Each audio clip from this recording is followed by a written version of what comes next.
Hello, it's your girl Monica, your local batch fan of Attack on Titan, and today we're reacting to 1.5 episodes. So I originally planned to react to both episode 14 and 15 together this week when they released it on Crunchyroll because of the delay last week due to the earthquake. Again, my prayers and love to the residents in Wakayama and all of Japan. Y'all face a lot of earthquakes. Oh God, yeah, all my prayers and love for you. But the thing is, though, as someone on TikTok who is in the fandom era, I was like, I know what's gonna happen. I'm a manga reader, so it's not like anyone would have spoiled anything for me anyway, but I wanted to see it, so I actually did find a link to watch episode 14. So that was actually just half of the episode, I believe. It wasn't fully aired yet because of the cutoff by the earthquake. So that's what the previous video was, me reacting to the first half of episode 14, which was insane. And I have it up on Crunchyroll now in the middle. I believe it's like we're only 15 minutes in, so I'm gonna finish reacting to that episode. I'm gonna jump in this same video straight into the next episode. And I do want to put a disclaimer out there. I would never monetize any reaction videos because, again, like, I don't make the, like, obviously I'm not the creator of Attack on Titan. Obviously I don't work for MAPPA. Obviously I don't own the content at all. So this is just for entertainment and reaction and review purposes to share within the fandom. So if the original content isn't by me, I would never monetize that video. So that's my little disclaimer out there. So with that said, let's just get into it.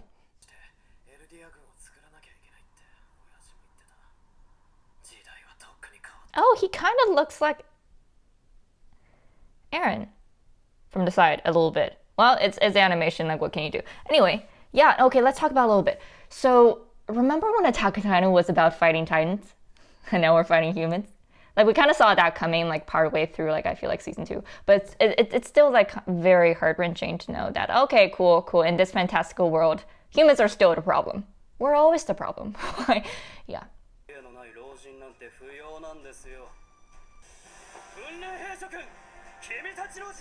Okay, I know I was a bit hard on Flock in a previous video, but I will say that I value his bravery and loyalty, and he's obviously a good leader. It's just like how the way that he was like going at it was a bit cocky, and I was like, okay, you're annoying me a little bit. But all of these characters, I have to say, I don't think I genuinely dislike any of them because I understand their reasons. I don't condone all of their decisions, but I understand it.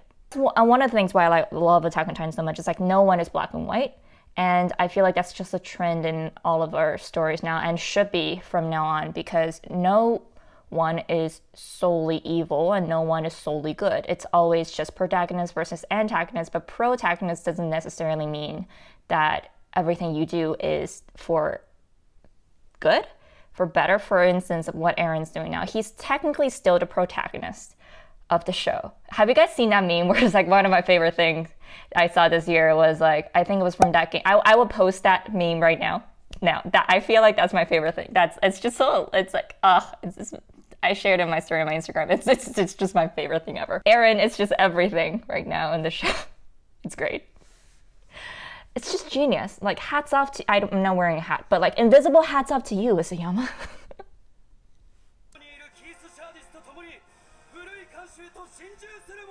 Times have changed. Times have changed now. Yeah, Flock is a very efficient leader. Wait. Just capture him. You don't need to resort to... See, that's here's the thing. Here's like, I understand where that comes from, but like, there's humans. Okay, to prove a point, I get it, but violence is, in this case, I don't think is warranted. I know you have to prove a point, but to prove a point, like, this is just showing fear more than resolve, because you don't need to resort to violence if you have enough point. Oh, maybe that's the point.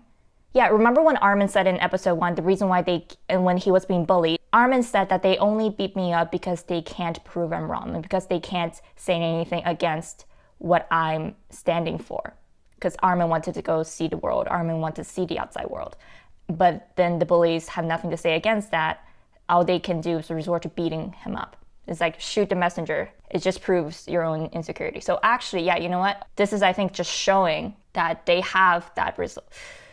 Okay, you can argue for or against Jaegerists at this point. There's a lot of things going back and forth. So we're going to go back to the core point of, it is a complicated world. People make mistakes and people are hurt and they're scared. And I guess violence is an option that it's the most obvious option. So that's the one that they decide to take.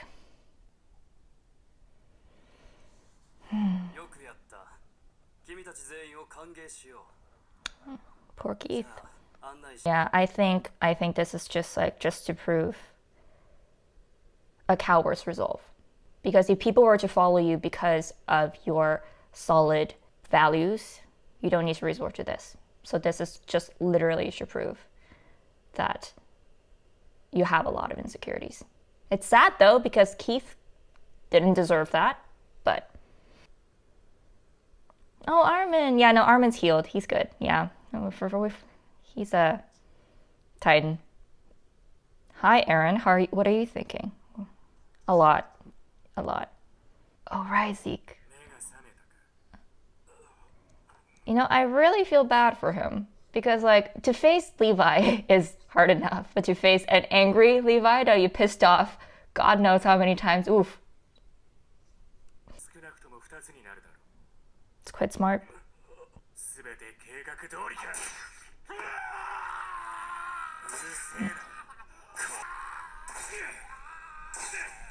Okay, see, in this case, the violence was warranted because Levi needed to do that, whereas Zeke is gonna go, ape shit again. Ooh, poor Zeke. Yeah, you should have just sat there and read your book. I know, but he's trying. He has another plan. He's trying his best. Aww. Okay, we're jumping straight into the next episode. All Zeke ever wanted was to play baseball. And all Armin ever wanted was to see the ocean, okay? But this is real life. Real life. In this world. Okay, next episode. We're jumping straight into it right away. Baby Zeke! And look, young Grisha and Dina. Hey guys, I haven't seen you in a while. People. Okay, I feel like we should talk about that a little bit. What's the whole, like, blaming the next generation on what happened in the past? And I feel like, okay, I get it. It's like, if you come from a place of understanding the fact that you are afraid that parents will teach their children their old values and their children will therefore continue those values without no questions asked. However, the thing about being human, being a well-adjusted human being, and that is the majority of the world, people with minds to think critically. It's such a human thing to look at the past generation and be like, oh, that's weird, that's awkward, that sucks.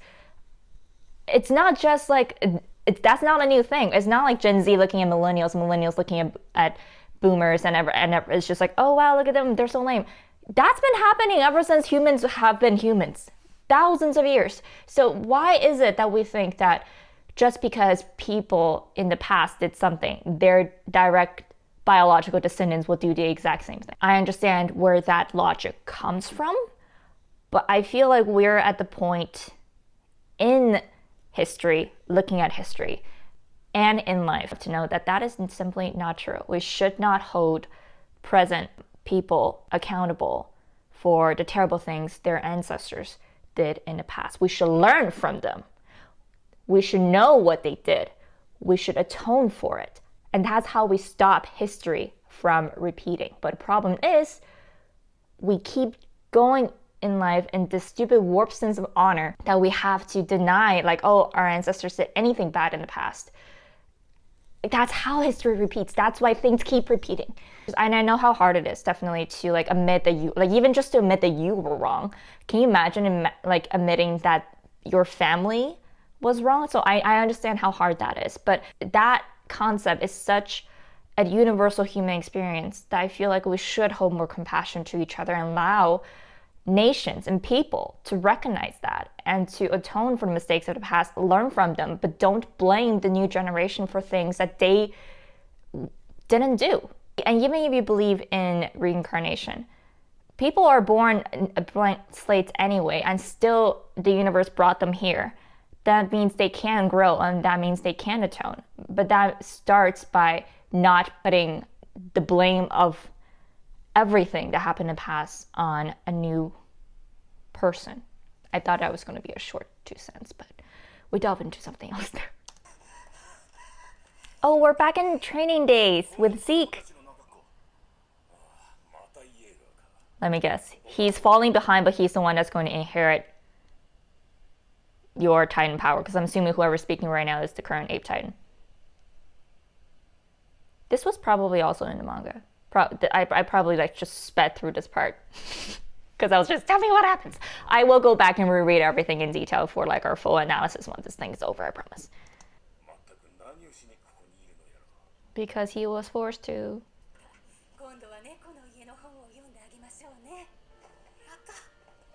Oh, Zeke was so cute as a little child. All he wanted to do was to chill with his father and play baseball. But nope. You have to save the world. That's fine. It's cool. Casual things. Oh, see, all he wanted was just like a special bond with his father and his mother.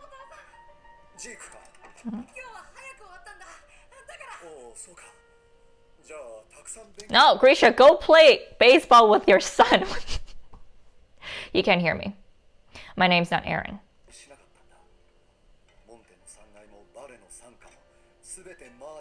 Oh, conflicting histories.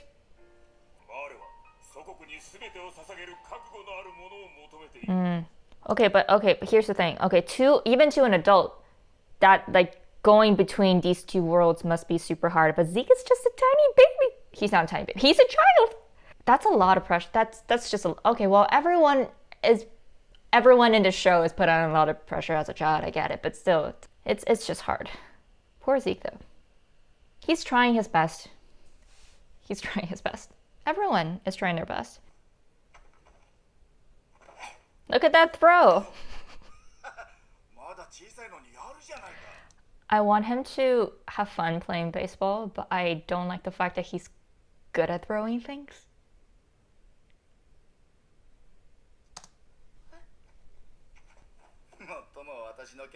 He's the Beast Titan, right. Oh. Aww. Oh yeah, no, he's really good at throwing things, don't you worry. He's really good at throwing things. You're putting so much pressure on the child. Yeah, like Zeke is good at a lot of things, but in this stage of his life, he's not good at this.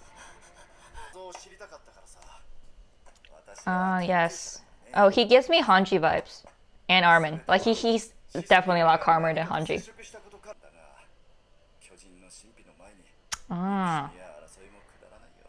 A man of curiosity. There we go. Uh-oh.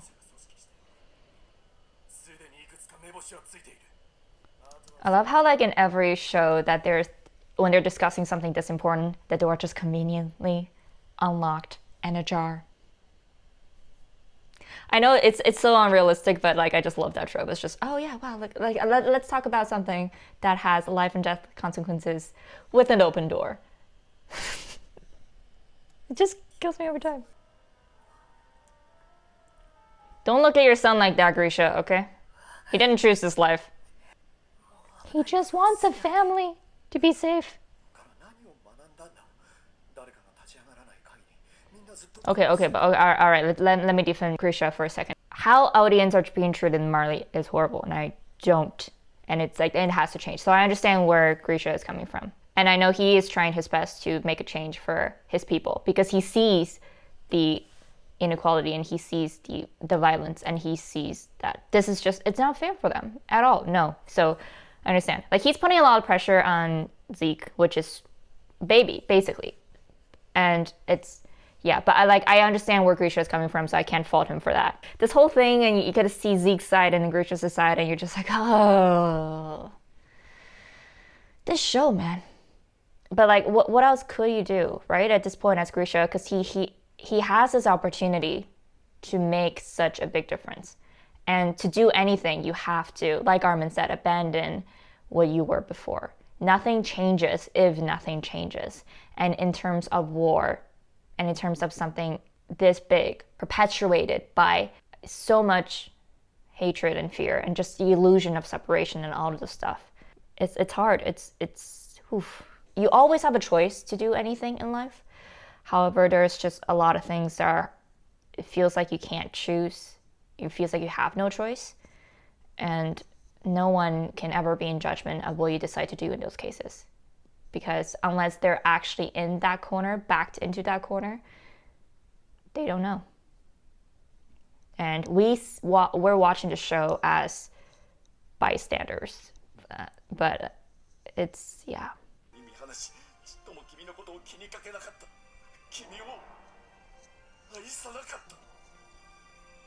Okay, that's not true.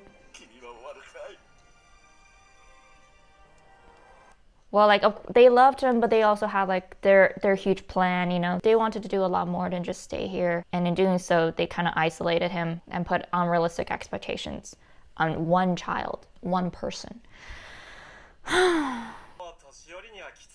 Oh, he's grown.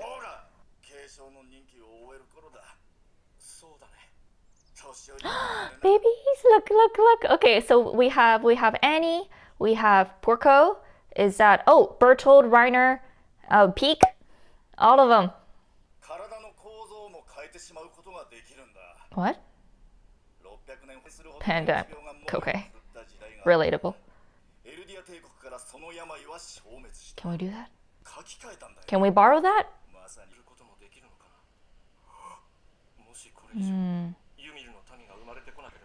Oh yeah, right, Zeke's plan.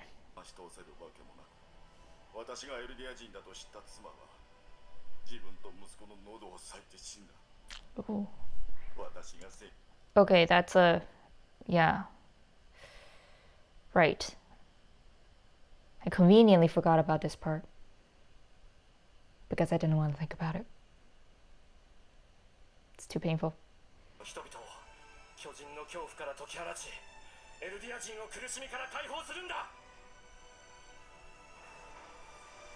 And that's it. That's Zeke's plan. Euthanize all Eldians and no more Titans. There's just the whole thing about this world is just so complicated. And you touch on a lot of philosophical and moral debates and ethical debates. And it's just... But to Aaron's point, you were born into this world, therefore you deserve to be here. Poor Xavier, though. To kill yourself and your child because your husband is another race is a little bit... Okay, like, again, I can't judge them because they grew up in a different mindset and they grew up with different, like, information and propaganda and everything. It's just... The whole point is to emphasize that they're all human, born into this world with empathy and emotion and love and all of these things. But then humans have to go and make it complicated. We always have to go and make it complicated. Okay. Because Zeke is our royalty.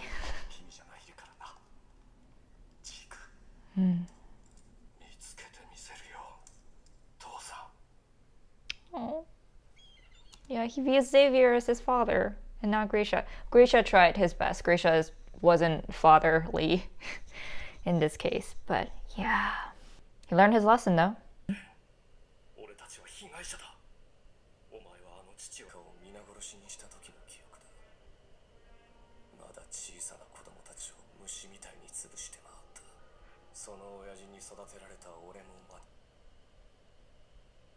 I'm not gonna say anything. That's just like a manga spoiler. But yeah. Y'all know what I'm... Yes, it's Grisha's fault. That's it, okay.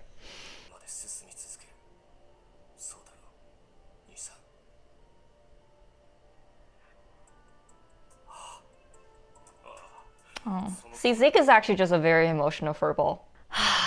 People. World. Titans. Aaron Yeager is a complicated character, and we'll talk about him later.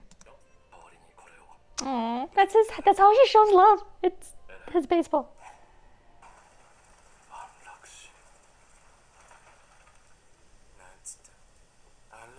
You said it out loud?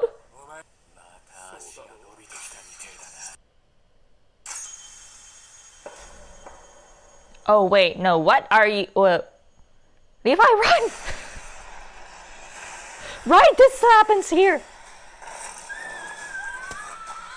Oh no, the horse does not deserve that. Moment of silence for all of the horses and oh wow, this episode just paused right there. Over. Moment of silence for all the horses in history who fought human wars and didn't deserve to die.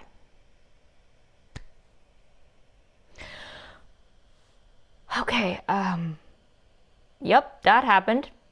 Hold on, before we talk about that, let's watch the preview.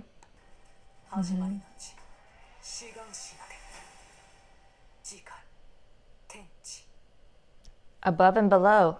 TND. Okay, that makes sense. All right, okay, cool. All right, I know my reaction to Zeke blowing him and Levi up might not be what you're expecting. So quick like beep manga spoiler. I don't know if it's considered a spoiler because it's everywhere already. So Levi does not die, so y'all can calm down. But I will tell you my reaction when I was reading the manga was because Levi is my favorite character. So like I was just like he cannot die. Levi and Mikasa and Armin. He like and like yeah. So I don't know what I'll do if any of them actually dies. But yeah. I'm so, like, I never intentionally give out manga spoilers. However, in this case, I feel like, because if I were only watching the anime, I will want to know if Levi survived. And I did put a spoiler up in front, so I will tell you that he does survive, and it's all good. Okay, cool. So we talked a lot already during the middle of the episode, so I'm just going to wrap it up here. And it's just, again, this world, very crazy, and a lot of things. Anyway, so I hope you guys enjoyed that reaction, and I had a lot of fun watching it, and a lot of fun, and by that I mean a lot of pain. At this point, it takes a lot out of me to watch Attack on Titan because I'm so emotionally invested in all the characters and everything that's happened and everything that will happen. April 9th is when the final manga chapter comes out, and oh my god, it's just, oh, my ears are red. I just came back from a walk outside. It's winter in Canada. It's spring-ish in Canada. It's cold in Canada, so anyway, what to go with that? Anyway, so yeah, that's it. We're done. I'll see you guys in the next episode and in future videos coming up. Watch out for that. I have a content calendar actually planned for this channel, and things are gonna come rolling out, and I have some original content coming out as well. And if you guys aren't already and you have TikTok, follow me on TikTok. And if you guys are not on TikTok, that's fine as well. I will also post on YouTube and on Instagram. So yeah, in that case, thank you guys so much for joining me. I know I have a lovely little community here. I appreciate every single one of you. Thank you so much for watching, and I'll see you guys next time. Bye.